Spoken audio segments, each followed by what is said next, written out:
Біздің ғылыми жобадағы бірінші тәжірибе бойынша электр тоғын суретке түсіруді 20 минут күтейік.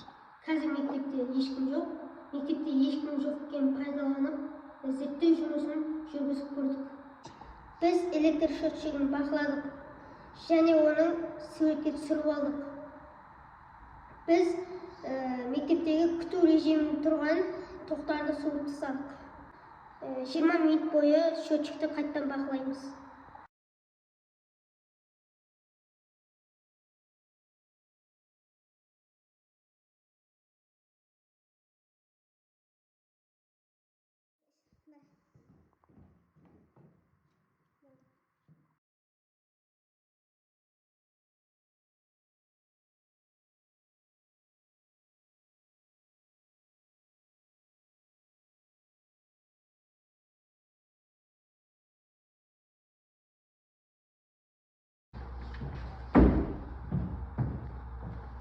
Бірінші тәжірибеміз бойынша істен кабинетінде күту режимінде тұрған техникалардың қанша пайыз үнемдейтінін тексереміз.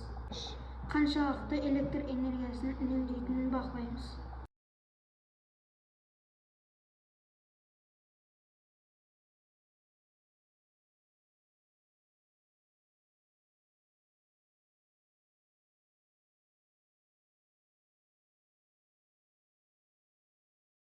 Енді электр энергиясына барып счетчигін түсіреміз.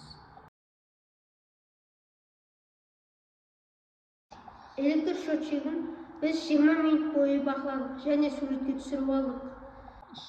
Біз күту режиміндегі барлық тоқтарды ажырата отырып, энергия тоғын үнемдейміз. Энергияны үнемдеу болашақтың кепілі. Бұл энергияны үнемдеу арқылы біз мектептің, облыстың, ауданның, республиканың ақшасын үнемдейміз. Және ақшаны үнемдеген ақшаны біз мектептің керек заттарына алуымызға болады.